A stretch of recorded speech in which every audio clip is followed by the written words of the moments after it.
6:44 a.m. I got the double monsters, and today we're doing a little bit of a Q&A.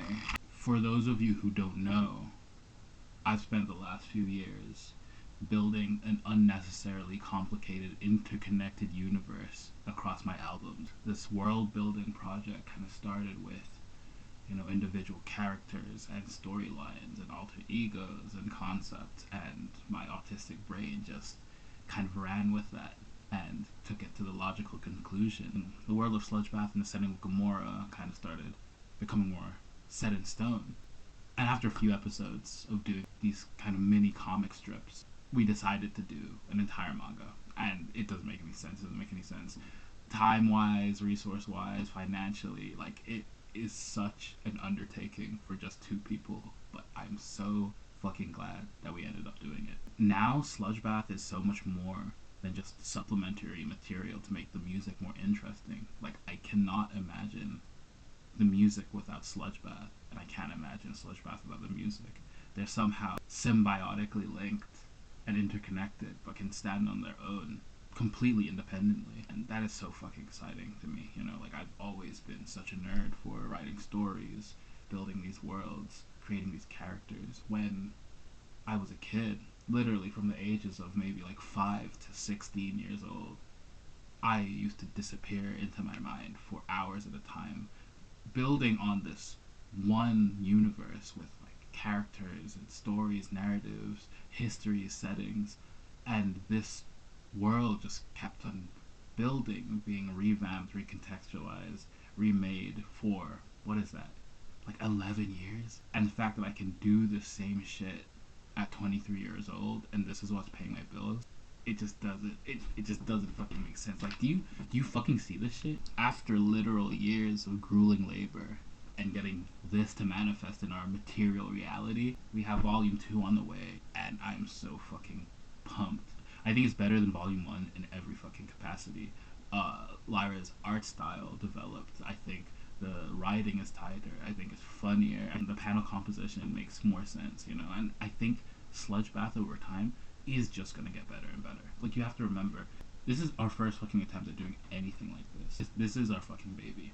And we have another baby on the fucking way. SLUDGEBATH Volume 2, motherfucker. Buy it now. You hear me? Buy it right fucking now. I'm not trying to starve, nigga. You always ask me why I fucking carry duct tape around. When have you ever been in a situation and you've been like, damn, I wish I didn't have duct tape right now? Fucking never, right? It's always, oh, damn, I wish imagine someone had duct tape right. Me. That's me. I have duct tape. First question is from Raven. Raven asks, what part of the world building did you start with, and which characters did you create first? I think these two questions actually coincide. I suppose, in the most rudimentary sense of the word, my world building began with Gao's gas mask. I remember I was at a point in my non-existent music career where I realized that something needed to shift. I had this kind of naive expectation that the quality of the music would be the thing to carry if I could remain anonymous at the time and make music. I 1,000% would have. But after a long period of self-reflection and thinking about my musical and creative heroes, every single person I looked up to had this kind of larger-than-life persona. It kind of dawned on me that in some capacity, people want to buy into a character. I started thinking of my outfits, my fashion, my costuming, character design. And as this character became more solidified iconography with my community, they started kind of filling in the blanks themselves. They started giving this kind of esoteric, eldritch dimension to the character that I didn't necessarily have input in at first. This was just a look. People wanted this character to exist. They wanted this character to calcify into something solid. And so much of this kind of happened gradually, piece by piece. Sludge kind of became a staple in the community's vernacular. I started giving life to the sludge. What is the sludge? What is the sludge? Clip that right now, editor, which is me. I think a massive part of Gao's character actually coming to fruition was this kind of split perception in the community. You know, some people kind of filled in the blanks, and Gao was this kind of like unknowable, like eldritch creature that came from the sludge, and to other people, Gao was kind of just like this like regular like lunatic arsonist character. I think that kind of balance really informed what Gao eventually became. So this next question comes from Eat Salt. It's always iconic to spot lyrics from your music in the manga, and vice versa. My question is, which tends to come first? Do you ever find yourself building sections of your lyrics around the manga dialogue? Or do you come up with the lyrics first and then find a way to apply them to certain scenarios in the manga? Or do you just simply just do whatever works at the time? So definitely up until this point, or up until very recently, because the music, for the most part, came first, and then SLUDGEBATH came later, a lot of these references to the lyrics was very intentional. I kind of saw where I could apply the lyrics to what I thought was thematically consistent. This speech that this cultist kind of yells at Gao. These are lyrics ripped straight from Home, and at this point, Home was already one of my biggest songs. So that was a very, intentional implementation of lyrics that already existed. Like these panels of Gao running into the coal mine, scrambling for his life, saying, "I don't want to die, I don't want to die." This is obviously taken from Right Between the Eyes. So at this point in time, definitely the lyrics come first. But now we're in this very interesting stage where SLUDGEBATH is fueling song concepts and lyrics are fueling events in SLUDGEBATH, and there's this kind of like symbiotic relationship between the two projects. So at this point in time, it's just whatever works. I love how many unique masks there are in Gomorrah. How much of the design process for these is up to you, and how much comes down to Lyra's amazing character design? Do you have any sources of inspo when deciding on each character's mask? So when it comes to the main cast, all of those characters, I designed the masks myself. And yeah, there are definitely like real life inspirations, different amalgamations of different face coverings and masks that I combined, drafted up. Everything is a collaboration for sure. Lyra will give her own thoughts and ideas and, really breathe life into these designs. Gao's mask is inspired by a GP5 gas mask. That's just the mask that I had when I was creating the character design for Gao initially. The actual shape of Gao's mask became far more unique and more abstracted from its real life inspiration when someone actually did a rendition of this photo shoot that I did wearing the GP5 gas mask. If you have the Our Bones Are Artifacts vinyl and you have the vinyl insert, you can actually see. Wait, I actually have this right here.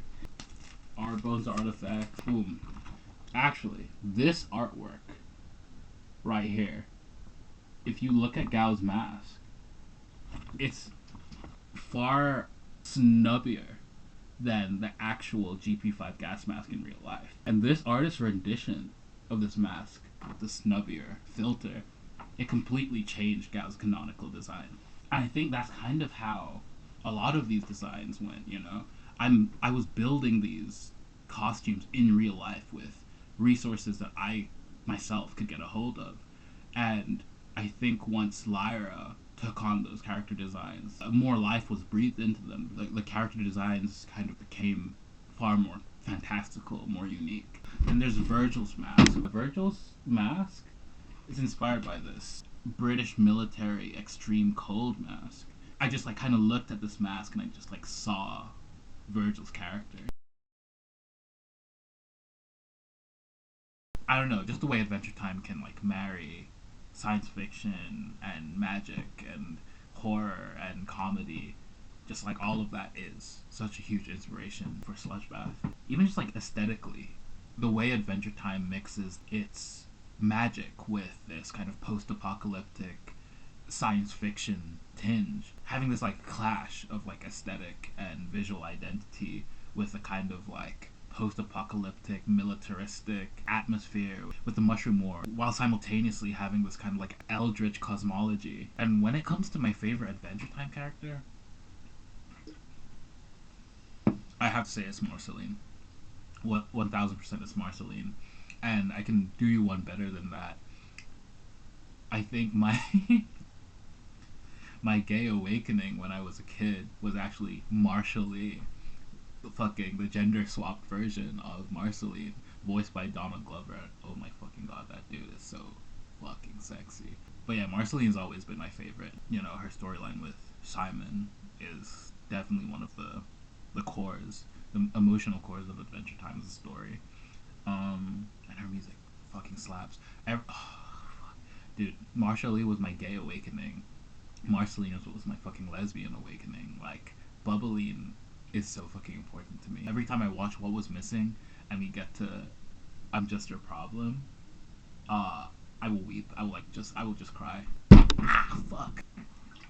This question is from Fry World. Question 1. Which TMNT characters would you associate with the characters in SLUDGEBATH? Example, Gao equals said TMNT character. Okay, fuck. Well, if you don't know, TMNT is another one of those kind of like foundational works during my childhood that like shaped who I am today. I think TMNT is a masterful blank canvas of a concept. You know, I genuinely believe that we have not seen a truly great TMNT adaptation that takes advantage of its characters and concept and ideas. The idea of brotherhood, found family, self-acceptance, like it's all there. It's all there. I'm gonna say this right here and now. I 1,000% believe that Matt Reeves could make the perfect TMNT movie. Like between his visual effects work with the Planet of the Apes modern trilogy or whatever, the way that he can integrate motion capture animation with like live action work is just like so fucking masterful. The tones of Dawn and War are just I get chills every time I watch those movies. Plus his work on the Batman, holy fucking shit! Like it's right there. The sauce is right fucking there. So Matt Reeves, if you're listening, Maddie boy, you need to work on a TMNT adaptation. I believe in you.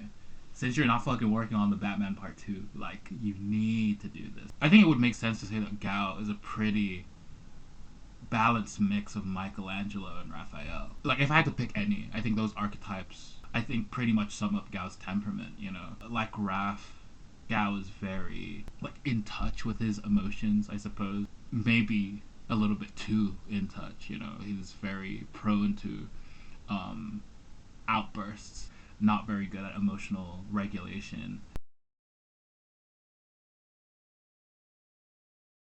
Okay, calm little background change. Will Do Not Remain Buried follow the lore of SLUDGEBATH after the Ending Mine for Our Bodies arc? For those of you who don't know, Do Not Remain Buried is the name of my next full-length album in this Our Bones Are Artifacts trilogy. So we have Our Bones Are Artifacts, Ending Mine for Our Bodies, Do Not Remain Buried. So the chronology of SLUDGEBATH and the Gao the Arsonist albums, the funny thing is that I don't think there can be said to be a linear timeline. You know, some songs take place at a certain part in the story, others take place before, after, some are more allusions or kind of like representative of characters and ideas and plot lines in the manga. I had this idea for a concept album and weaving these narratives between albums, but there's only so much you can do in terms of like chronological linear story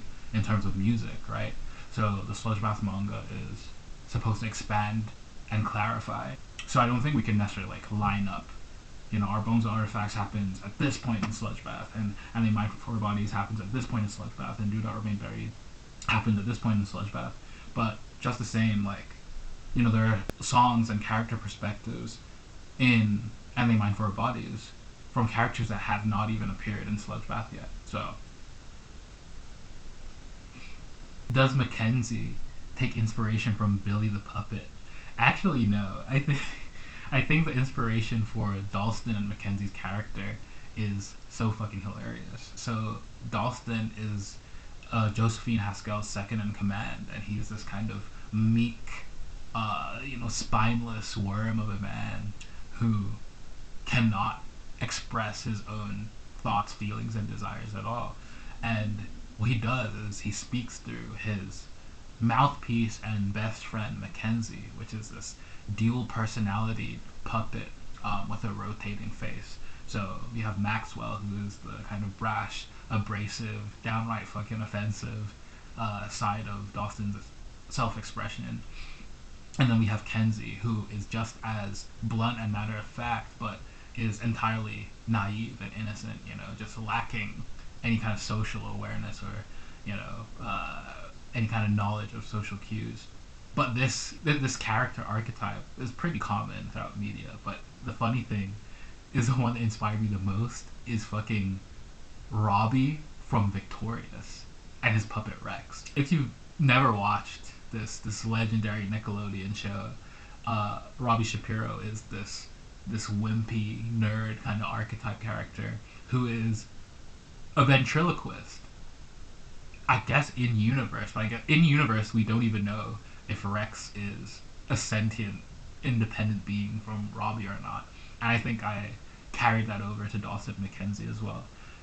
With all this supernatural unorthodox shit happening, who knows, maybe Mackenzie is sentient and is a separate entity from Dawson entirely. But yeah, it's kind of like comedic but kind of sad and abusive relationship between Rex, Robbie's puppet, and Robbie himself. That was like the entire sauce for Dalston. That's why like Maxwell in particular is constantly like verbally berating and abusing Dalston, and I guess the idea there is that he's doing that to himself, But there's another component, Ben 10, specifically Alien Force, I think. When Ben unlocks Alien X, which is kind of like omnipotent god transformation, it's revealed that the transformation has this kind of safety mechanism that basically checks anyone's omnipotent power. And basically there are like these two opposing entities within the Alien X transformation who are kind of like fundamentally at odds with each other.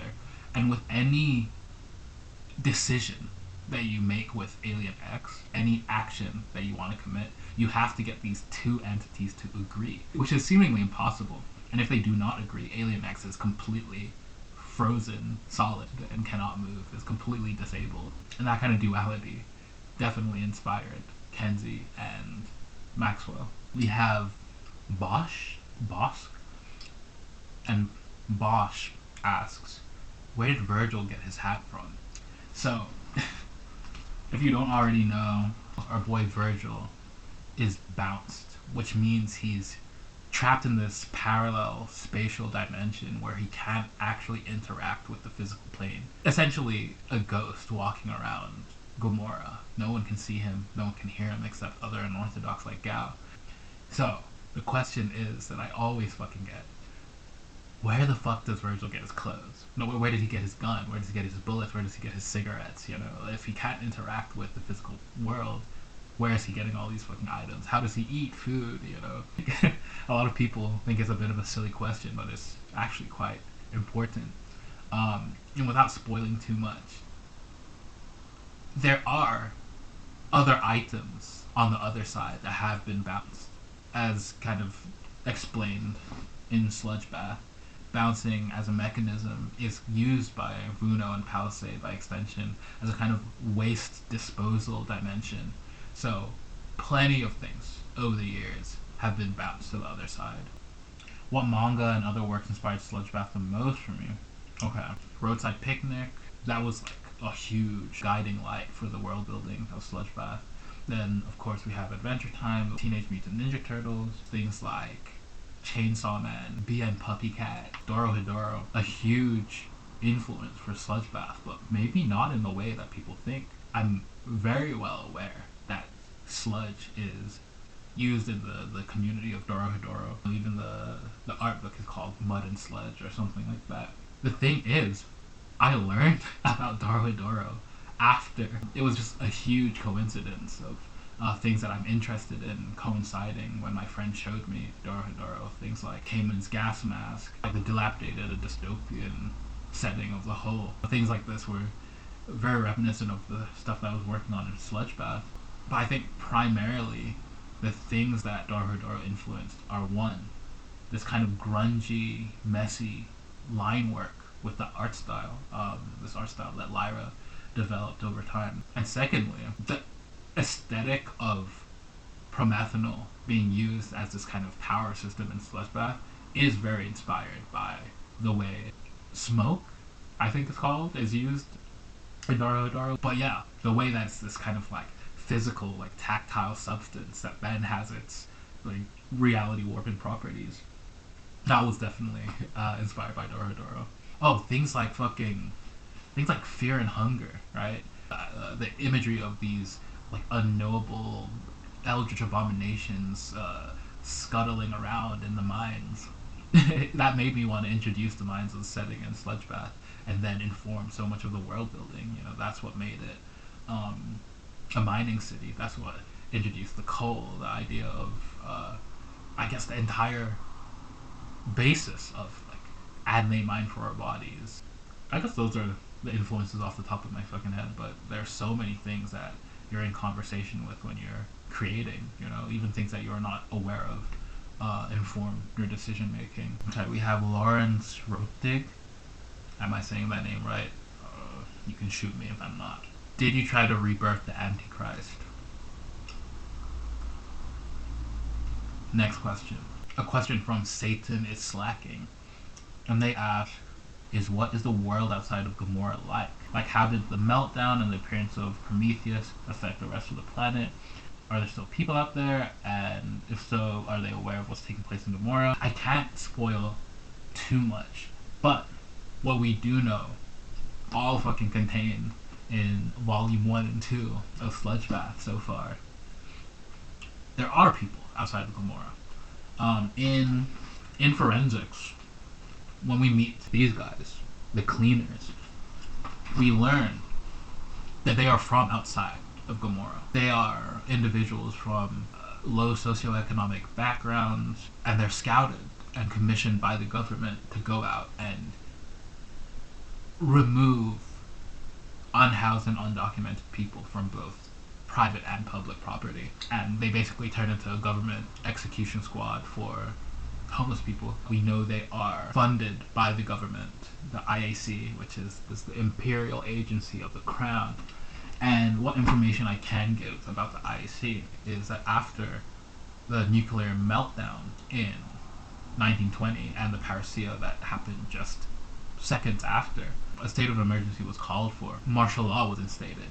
And that allowed the IAC, which at the time was just a military branch, slash secret service. During martial law, they gained control of the government, and after that, it was kind of wraps, you know.